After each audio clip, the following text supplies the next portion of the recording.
오늘 하나님께서 주신 말씀은 요한복음 20장 22절에서 23절 말씀입니다. 요한복음 20장 22절에서 23절 말씀 함께 읽겠습니다. 이 말씀을 하시고 그들을 향하여 숨을 내쉬며 이르시되 성령을 받으라. 너희가 누구의 죄든지 사하면 사하여질 것이요 누구의 죄든지 그대로 두면 그대로 있으리라 하시니라. 아멘. 할렐루야. 아멘. 오늘도 저와 우리 모두가 예수님의 부활 그 이후에 부활의 주님을 만난 사람들에게 일어나는 또 다른 그 은혜를, 그 이야기를 전하려고 합니다. 어제 말씀에서 예수님께서 제자들에게 나도 너희를 보내노라 말씀하셨습니다. 그래서 부활하신 주님, 그 주님을 만난 기쁨을 받은 그 제자들은 이제 사명의 자리로 가야 했습니다. 나아가야 했습니다. 그런데 여기서 중요한 질문이 있다고 어제 말씀을 드렸습니다. 누가 이 사명을 감당할 수 있느냐? 누가 사람을 살리는 일을 할 수 있느냐? 누가 죄사함의 그 복음을 전할 수 있느냐? 누가 끝까지 증인으로 살아갈 수 있느냐라는 것입니다. 바로 이 질문에 대한 주님의 대답은 오늘 본문의 말씀이라고 할 수 있습니다. 오늘 본문을 보면 예수님께서는 제자들에게 가라 하시고 그냥 끝내지 않으셨습니다. 그래, 열심히 해라 하고 끝내지 않으셨습니다. 예수님께서는 제자들에게 보내심을 말씀하시고 다음에 곧바로 성령을 말씀하셨습니다. 그 제자들을 향하여 숨을 내쉬면서 말씀하셨습니다. 22절입니다. 이 말씀을 하시고 그들을 향하사 숨을 내쉬며 이르시되 성령을 받으라 말씀하십니다. 성령을 받으라. 왜입니까? 사명은 성령 없이는 안 되기 때문입니다. 그러므로 오늘 말씀의 핵심은 분명합니다. 주님의 사명은 내 열심으로 시작되는 것이 아니라 바로 성령으로 시작된다는 것입니다. 성령으로 시작된다는 그 말씀입니다. 교회는 성령으로 움직입니다. 복음은 성령의 능력으로 전해지는 것입니다. 한 영혼이 살아나는 것도 성령의 역사입니다. 메마른 심령이 깨어나는 것도 성령의 역사입니다. 예수님은 이미 공생의 시기에 이렇게 말씀을 하셨습니다. 누가복음 11장 13절에 말씀하셨죠. 너희 하늘 아버지께서 구하는 자에게 성령을 주시지 않겠느냐 말씀하셨습니다.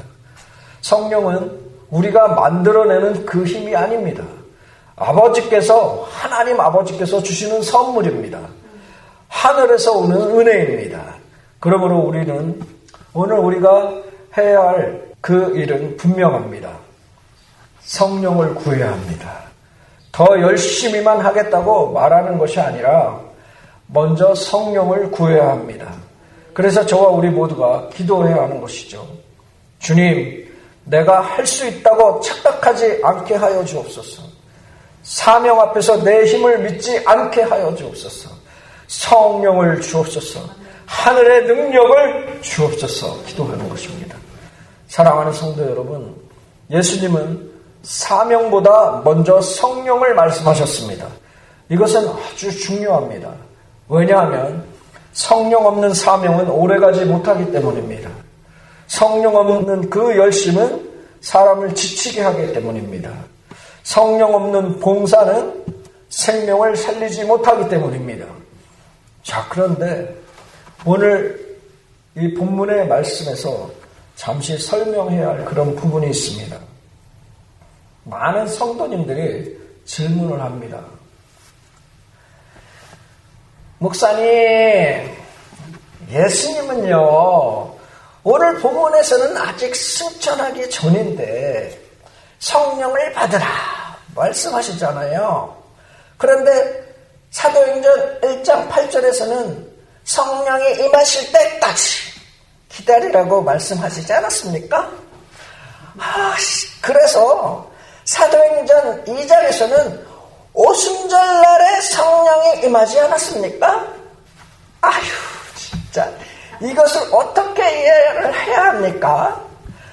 저의 이 돌머리로는 허지러워서 도저히 이해가 안 가요. 어떻게 설명 좀 해보세요. 아유, 짜증나 진짜. 이 질문은 아주 중요합니다. 그리고 그냥 넘어가면 안 되는 것이죠. 예수님은 공생애 중에 이미 이렇게 말씀을 하셨습니다. 조금 전에 말씀을 드렸지만 누가복음 11장 13절에 말씀을 합니다. 너희가 악할지라도 좋은 것을 자식에게 줄 줄 알거든 하물며 너희 하늘 아버지께서 구하는 자에게 성령을 주시지 않겠느냐 말씀합니다. 이것은 예수님께서 성령을 아버지께서 주시는 그 선물로 먼저 가르치신 것입니다. 또 예수님은 부활 후에 제자들에게 성령을 받아라 하시고 누가복음 24장 49절과 또 사도행전 1장 8절에서는 위로부터 능력이 입힐 때까지 기다리라 말씀을 하셨습니다. 그리고 사도행전 2장에서는 그 약속하신 성령이 공식적으로 능력 있게 교회 위에 부으셨습니다. 이 부분에 대해서 많은 신학자들은 여러 가지로 해석을 합니다. 그런데 이 부분은 어렵게 말할 필요가 없습니다. 쉽게 이렇게 이해를 하면 됩니다. 예수님께서는 이미 말씀하셨습니다. 아버지께서 성령을 주신다고 하셨습니다. 그리고 오늘 요한복음 본문에는 부활하신 주님이 제자들에게 말씀하셨습니다. 성령을 받으라. 이 뜻은 분명합니다. 성령 없이 사명을 감당할 수 없다라는 것입니다. 지금 이것을 예수님께서는 제자들의 그 마음에 새겨주시는 것입니다. 그리고 나중에 사도행전 1장에서는 예수님께서 말씀하십니다. 성령이 임하시면 너희가 권능을 받고 내 증인이 되리라 말씀하셨습니다. 그리고 사도행전 2장에서는 그 약속하신 성령이 오순절 날에 능력으로 임하십니다. 그러니까 이것은 서로 부딪히는 그런 말씀이 아닙니다. 쉽게 말하면 요한복음 20장 오늘 본문은 성령을 약속하시고 준비시키는 그 말씀이고 사도행전 2장은 그 성령이 강하게 부어지는 그 말씀인 것입니다. 이 둘은 한 흐름입니다. 예수님께서 처음부터 성령을 말씀하셨고 부활 후에도 성령을 말씀하셨고 마침내 성령을 부어주신 것입니다. 그러므로 오늘 우리가 붙들어야 할 것은 이것입니다. 사명은 성령으로 시작된다는 것입니다. 그리고 성령은 하나님 아버지께서 주시는 선물이라는 것입니다. 이해 가십니까? 예수님은 제자들을 향하여 숨을 내셨습니다. 이 장면은 참 깊은 그런 의미가 있습니다. 하나님께서 처음 사람을 지으실 때 생기를 불어넣으셨습니다. 그리고 사람이 생명이 되었습니다. 마찬가지로 부활하신 예수님은 제자들에게 새 시대의 그 숨결을 불어넣으십니다. 새 생명의 숨결을 불어넣으십니다. 새 사명의 그 숨결을 불어넣으신 것입니다. 왜입니까? 이제 제자들이 죽은 영혼을 향해 가야 하기 때문입니다. 메마른 심령들을 향해 가야 하기 때문입니다. 죄 가운데 묶인 그 사람들을, 그 영혼들을 향해 가야 하기 때문입니다. 성령을 받은 사람은 구경꾼으로 살 수는 없는 것입니다. 살리는 사람으로 살아가야 하는 것입니다. 교회에서도 그렇습니다. 일터에서도 그렇습니다. 가정에서도 그렇습니다. 가정은 선교지입니다. 가정은 선교지입니다. 저와 우리 모두가 내가 있는 자리에서 사람을 정죄하는 사람이 아니라 복음을 전하는 사람이 되어야 될 줄로 믿습니다. 내가 있는 자리에서 더 죽이는 말이 아니라 살리는 말을 해야 합니다. 내가 있는 자리에서 상처를 더 깊게 만드는 사람이 아니라 예수 그리스도의 그 용서와 화목을 전하는 그런 사람이 되어야 합니다. 그러므로 오늘 주님은 저와 우리 모두에게도 말씀을 하십니다. 성령을 받으라. 이것은 단지 개인의 체험을 말씀하는 것이 아닙니다. 한 영혼을 살리는 그 사명으로 부르시는 말씀입니다. 저와 우리 모두에게 한 영혼을 살리는 그 사명을 부르시는 말씀입니다. 계속해서 23절 보겠습니다. 너희가 누구의 죄든지 사하면 사하여질 것이요 누구의 죄든지 그대로 두면 그대로 있으리라 하시니라 말씀합니다. 예수님은 성령을 받으라 하신 다음에 곧바로 죄사함을 말씀하십니다. 이 순서가 중요합니다. 예수님은 제자들을 그저 뜨거운 사람으로 만들고 싶은 것이 아닙니다. 감동만 받는 그런 사람으로 끝내고 싶지 않으십니다. 죄사함의 복음을 맡은 사람들로 세우시기를 원하십니다. 저와 우리 모두 이 사람의 가장 큰 문제는 무엇입니까? 돈이 아닙니다. 자신의 형편과 상황도 아닙니다. 나의 환경도 아닙니다. 나의 경제적인 그 문제도 아닙니다. 나의 미래에 대한 그 불안함도 아닙니다. 가장 깊은 큰 문제는 죄 문제입니다. 죄가 하나님과 사람 사이를 갈라놓았기 때문입니다. 죄가 사람의 영혼을 죽게 만들었기 때문입니다. 죄가 사람을 어두움에 묶여 두었기 때문입니다. 그래서 예수님은 십자가를 지셨습니다. 그래서 예수님은 죽으셨습니다. 그래서 예수님은 부활하셨습니다. 죄사함의 길을 여시기 위해서입니다. 그러므로 교회의 가장 큰 사명은 사람을 잠시 위로하는 것에서 끝나면 안 됩니다. 사람을 그저 기분 좋게 만드는 것에서 끝나면 안 되는 것입니다. 죄사함의 복음을 전해야 합니다. 베드로를 보십시오. 오순절날에 성령이 임하자 이 베드로는 무엇을 했습니까? 무엇을 말했습니까? 여러분 다 괜찮습니다. 그렇게 말하지 않았습니다. 베드로는 회개를 외쳤습니다. 죄사함을 외쳤습니다. 회개하라! 죄사함을 받으라! 이것이 성령이 임한 교회의 첫 외침이었습니다. 사랑하는 성도 여러분, 성령 충만은 단지 눈물 흘리는 그 체험을 갖는 것이 아닙니다. 성령 충만은 결국 저와 우리 모두에게 강한 무장을 만들어줍니다. 성령 충만은 결국 죄 사함의 그 복음을 말하게 하는 그 능력입니다. 죄의 사슬을 끊어버리는 것입니다. 성령이 오시면 사람을 살리는 말을 하게 됩니다. 저와 우리 모두가 사람을 죽이는 말이 아니라 사람을 그 한 영혼을 살리는 그 말을 하게 됩니다. 그리고 복음을 부끄러워하지 않게 됩니다. 예수님의 십자가와 부활을 전하게 됩니다. 진심으로 부활의 그 주님을 만난 사람이 죄사함을 받고 성령을 선물로 받은 사람들은 부름받아 나서니 몸 어디든지 가오리다 말할 수 있는 것입니다.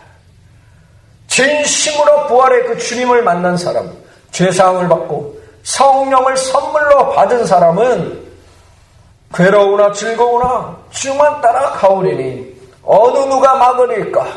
죽음인들 막으리까? 어느 누가 막으리까? 죽음인들 막으리까? 부를 수 있는 것입니다. 아골골짝 빈들에도 복음을 들고 가오리다. 소돔 같은 거리에도 사랑 안고 찾아가서 종의 몸에 지닌 것도 아낌없이 드리리다. 존귀 영광 모든 권세 주님을로 받으소서. 멸시천대 십자가는 제가 지고 가오리다.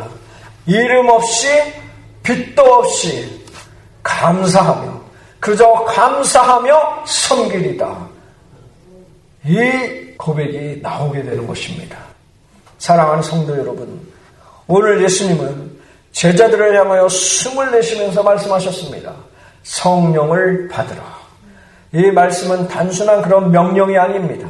이 말씀은 부활하신 주님이 제자들의 그 메마른 영혼에 다시 생명을 불어넣으시는 그런 말씀입니다.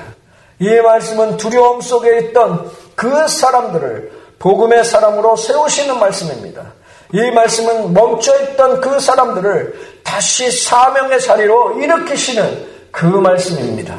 그러므로 오늘 우리는 분명히 알아야 합니다. 주님은 우리를 그냥 예배만 드리는 그런 사람으로 부르지 않으셨습니다. 주님은 우리를 그저 감동만 받고 돌아가는 그런 사람으로 부르지 않으셨습니다. 주님은 저와 우리 모두를 성령을 받고 죄사함의 복음을 전하며 한 영혼을 살리는 사람으로 부르셨습니다. 믿으십니까? 교회는 프로그램으로 세워지는 곳이 아닙니다. 교회는 사람의 재주나 재능으로 살아나는 곳이 아닙니다. 교회는 성령으로 살아나는 것입니다. 가정도 성령이 필요합니다. 사역도 성령이 필요합니다. 전도도 성령이 필요한 것입니다.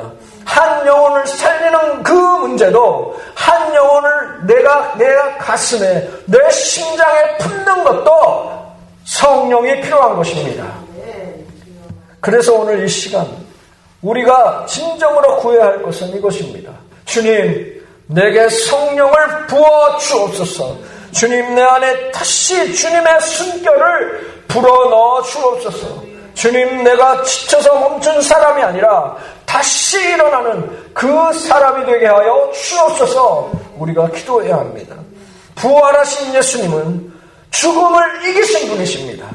실제로 죽었다가 다시 살아나신 분이십니다. 그 주님에게는 어느 한 사람도 끝난 인생이 없습니다. 그 주님에게는 너무 늦은 영혼도 없습니다. 여러분, 십자가 위에서 주님이 죽으실 때에 양쪽에 달린 그 죄인 중에 한 죄인은 그 마지막에 건짐을 받았습니다. 구원을 받았습니다. 그렇기 때문에 주님 안에서는 늦은 영혼이 없는 것입니다. 우리 주님에게는 다시 살릴 수 있는 그 능력이 있으십니다. 오늘도 주님은 숨을 내쉬며 말씀하십니다. 성령을 받으라. 성령을 받으라. 이 말씀은 메마른 심령을 향한 말씀입니다.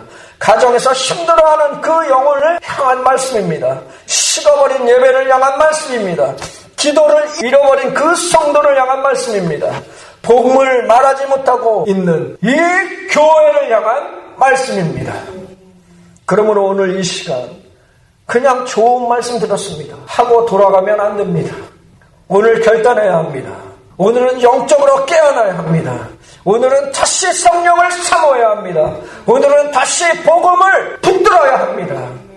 이제 저와 우리 모두의 기도가 달라져야 합니다. 주님, 나를 성령의 사람으로 만들어 주옵소서. 내 입술에 죄사함의 복음을 주옵소서. 내 가정에, 내 교회에, 내 일터에 나를 통한 한 영혼이라도 주님께 돌아오게 하여 주옵소서. 사랑하는 성도 여러분, 우리가 진짜로 성령을 받으면 그냥 감정만 뜨거워지는 것으로 끝나면 안 됩니다. 복음을 말하게 됩니다. 복음을 말해야 합니다. 기도를 해야 합니다. 죄를 미워하게 됩니다. 영혼을 사랑하게 됩니다. 예수님을 부끄러워하지 않게 됩니다. 그리고 내 삶이 진정으로 달라져야 하는 것입니다. 믿으십니까? 성령은 우리를 그냥 편하게 그냥 두지 않으십니다. 살아나게 하시고 또 거룩하게 하시고 저와 우리 모두를 보내십니다. 그리고 한 영혼을 살리는 그러한 통로로 사용하십니다. 그러므로 오늘 이 마지막으로 이렇게 선포하기를 원합니다. 성령을 받으면 끝난 심령이 다시 살아납니다. 성령을 받으면 막힌 나의 입술이 다시 열립니다. 성령을 받으면 식은 내 가슴이 다시 뜨거워집니다. 엠마오로 가는 그 제자들처럼 성령을 받으면 복음을 부끄러워하던 그 사람이 증인으로 다시 살아나는 것입니다. 성령을 받으면 교회가 다시 살아나고 한 영혼이 다시 주님께로 돌아오게 되어 있습니다. 오늘 이 시간 주님 앞에 부르짖으며 나아가기를 원합니다. 주님 성령을 주옵소서. 나를 다시 살려주옵소서. 나의 죄사함을 복음을 전하는 사람으로 세워주옵소서. 부활하신 그 주님의 숨결이 저와 우리 모두의 심령 위에 다시 임하기를 축복합니다. 오늘 교회 위에 다시 임하기를 원합니다. 우리의 모든 사역 위에 다시 임하기를 원합니다. 그래서 죽은 듯한 그것이 살아나고 잠든 영혼이 깨어나고 주님과 멀어진 그 사람들이 다시 돌아오는 은혜가 있게 되기를 원합니다. 그리고 이 시간 여기 모인 저와 우리 모두에게 복음의 불이 다시 타오르는 그 은혜가 있게 되기를 예수 그리스도의 이름으로 축복합니다.